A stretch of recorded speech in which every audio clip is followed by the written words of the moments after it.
Good morning everyone, কেমন আছো তোমরা সবাই? আশা করি ভালো আছো, আমরাও খুব ভালো আছি।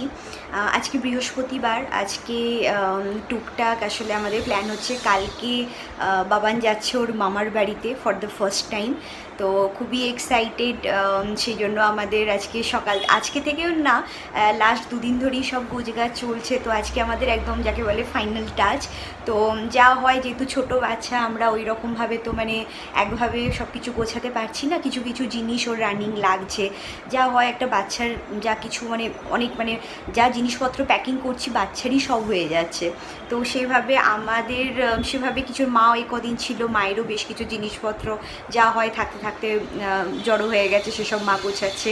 প্লাস আমাদের বেশিরভাগটাই বাবানের চলছে, তো ওরই একটা পুরো ফুল ট্রলি ভর্তি হয়ে গেছে। তাও এখনও টুকটাক আরও জিনিসপত্র, প্রয়োজনীয় মেডিসিন সব কিছুই নিতে হবে। তো সেই সমস্ত কিছু আমরা শুরু করেছি গোছগাছ। আজকে একদম ফাইনাল টাচ, কিছুই ভুললে চলবে না। তো কালকে একদম আর্লি মর্নিং আমরা এখান থেকে রওনা দেবো, খুব সকাল সকাল বাপি আসবে নাতিকে নিতে। তো নাতি যাবে প্রথমবার মামার বাড়ি, খুবই এক্সাইটেড। তো যাই হোক, চলো ব্লগটাকে এখান থেকে শুরু করছি। দেখি সারাদিনে কী কী টুকটাক প্ল্যান হয়। শম্ভুও গেছে বাজারে, কারণ কিছু জিনিস আমার যেগুলো লাগবে, ওষুধপত্র বা ওর লাগবে, সেগুলো সবই ও কিনে টিনে একদম রেডি করে দিচ্ছে। সেই সমস্ত কিছুই গোছাবো। যাই হোক, ভিডিওটাকে স্টার্ট করলাম, তোমরা সঙ্গে থাকো, দেখতে থাকো পুরো ভিডিওটা। আশা করছি খুব ভালো লাগবে, কারণ এখন সত্যি বলতে কি সেইভাবে খুব বড় ভিডিও করতে পারছি না, বাট চেষ্টা করছি ছোট ছোট মুহূর্ত যা যা চলছে লাইফে সব কিছু তোমাদের সাথে ছোট ছোট করে আপডেট করতে, যাতে আমিও তোমাদের সাথে মানে আমরা সবাই তোমাদের সাথে টাচে থাকতে পারি। কারণ সেভাবে এখনও কিছুই আমরা দেখিয়ে উঠতে পারছি না, বাট ছোট ছোট আপডেটগুলো তোমাদের দেওয়ার চেষ্টা করছি। আমাদের প্যাকিং স্টার্ট হয়ে গেল। এই যে এখন বাবানের সব জিনিসপত্র ঢোকানো হচ্ছে, মা সব প্যাকিং করছে। একটা ট্রলিতে ওর সব জিনিসগুলো যাবে, আর একটা ট্রলিতে আমার জিনিসগুলো যাবে অনেক দিনের। তাই এখানে দেখো সব পড়ে আছে ছড়িয়ে ছিটিয়ে। তো এগুলো কি সব ঠিকঠাক করে গুছিয়ে নিতে হবে।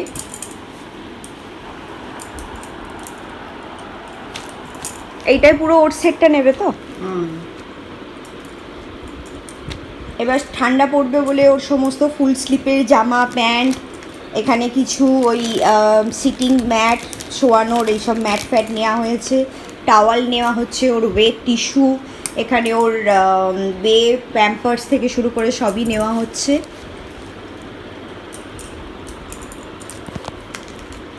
কি করছো তুমি এখানে বসে? কিছুই না, এই আলমারিটাকে তো মিস করব। হ্যাঁ, তাই আলমারিটা দেখছি। তারপর যেহেতু অনেক দিন থাকবো ওখানে, আচ্ছা। মাঝে মধ্যে আসবো যদি। তুমি কি বাবানের সাথে বাবানের মামা বাড়ি যাবে? মা বাড়ি চলে যাবো। তো সেই জন্য কি নেবো সেটা জামা নয়, কাপড়। ও যাচ্ছে ওর বাড়িতে। তো যেহেতু সামনে পুজো টুজো, প্লাস ওরও জিনিসপত্র টুকটাক সব গোছগাছ করবে। যদিও এখনও পুজো শপিং শুরু হয়নি, তো কবে করবে সেটাও জানি না। সামনেই পুজো, আর বেশি দিন বাকিও নেই। তো তোমার কি প্ল্যান? তুমি কবে কিনবে? না কিছু কিনবে না, এবছর পুরোনোগুলোই পরবে? না, আজকে একটু কেনার প্ল্যান আছে, ইচ্ছা আছে। আজকে যাবে কেনাকাটি করতে? আচ্ছা, ঠিক একটা আছে। জামা তো কাপড় কেনার ইচ্ছা আছে। হ্যাঁ, আমার তো মোটামুটি সব গুছিয়ে আলমারি ফাঁকা হয়ে গেছে, এখন তোমারগুলোই আছে। তো তুমি এখন টুকটাক সব গুছিয়ে নাও আর কি, গোছগাছ করে নাও। এই 2 ট্রলি আপাতত প্যাকিং মোটামুটি হয়েছে, বাট এখনও কিছু বাকি আছে। টুকটাক জিনিসপত্র সব নিতে হবে, বাবানের খাওয়া দাওয়ার জিনিসপত্র এইসব নেব, ফিডিং বটল টটল নেব, দুধের জায়গাটা নেব, সব কিছুই নেব। তো সব কিছু এখনও দেরি আছে, সব কিছু গুছিয়ে আরও হয়তো যা বুঝতে পারছি না আরেকটা ব্যাগ লাগবে কি না, দেখা যাক শেষ অবধি কী হয়। লাঞ্চের সমস্ত খাবার দাবার আমাদের এদিকে রেডি হয়ে গেছে, চলো দেখি। এখানে দেখি ডাল হয়েছে, আজকে স্পেশাল সর্ষে ইলিশ হয়েছে। তো এটা আমি খাবো না, এটা আমি বাদ দিয়ে বাকিরা সবাই খাবে। আচ্ছা, এখানে দেখতে পাচ্ছি উচ্ছে চচ্চড়ি হয়েছে। এবার চলো দেখাই আমি কি কি খাবো। এই যে আমার জন্য সবজি দিয়ে শিঙি মাছ দিয়ে ঝোল, আর এদিকে হচ্ছে কাঁচকলা ভাজা। এই দুটো আমি খাবো, বাকি স্পেশালগুলো বাকিরা খাবে। বাড়িতে একভাবে বসে বসে খুব বোর হয়ে গেছি, তো সন্ধ্যার দিকে একটু ভাবলাম বাইরের দিকে যাই। বেরিয়েই এলাম পার্কের দিকে। তো পার্কটা দেখলেই এখন মনে হচ্ছে বাবানের কথা, যে আর কয়েকটা দিন কয়েকটা মাসের অপেক্ষা, এরপরে আমাদের ছুট করাবে এই জায়গাগুলোয়। সেটাই আমি শম্ভুকে বলছিলাম যে তুমি রেডি হও। আর আমাদের ফ্ল্যাটে মানে ব্যালকনির একদম সোজাসুজি এই চিলড্রেন্স পার্ক এরিয়াটা। তো আমি সেটাই ওকে বলছিলাম যে একদম মানে ব্যালকনিতে এলেই বায়না করবে যাবার জন্য, তো তুমি সেটার জন্য রেডি হও। কখনো তোমাকে কখনো আমাকে এই ডিউটিটা দিতেই হবে সকাল বিকাল। তো যাই হোক, পার্কটা ঘুরে এখন যাচ্ছি একটু সুইমিং পুলের দিকে। তোমাদের আগে একদিন গার্ডেনটা দেখিয়েছিলাম, বাট পুলটা সেইভাবে ভালো করে দেখানো হয়নি। তো চলো একবার যাই, বাট ঢুকবো কি জানি না, বাট একবার ইচ্ছা আছে একটু পুলের সাইডটা ঘুরে আসবো। কারণ এসে থেকে সত্যি বলতে কি, শম্ভু গেছে, ও পুলে স্নান টান করেছে, বাট আমি করতে পারিনি আর কি, যেহেতু আমি যখন এখানে এসেছি তখন একদম অ্যাডভান্স স্টেজ, যার জন্য আর সেই রিস্কটা নিইনি।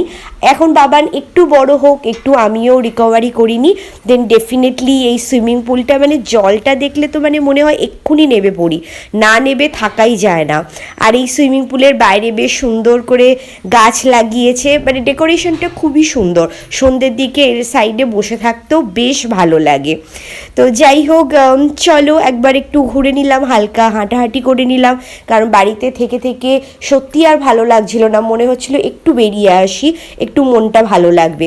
আর আমাদের যেহেতু সোসাইটির ভিতরটা বেশ অনেকখানি জায়গা, সেই জন্য মানে হাঁটাহাঁটি করার জন্য বাইরে যাওয়ার প্রয়োজন হয় না, ভিতরে একটু হাঁটাহাঁটি করলেই বেশ ভালো লাগে। তো চলো সুইমিং পুলটা একটু বাইরে থেকে দেখে নিলাম, আজকে আর ঢুকলাম না, পরে একদিন তোমাদের ঢুকবো, ডিটেলস দেখাবো পুরো পুলটা ঘুরিয়ে।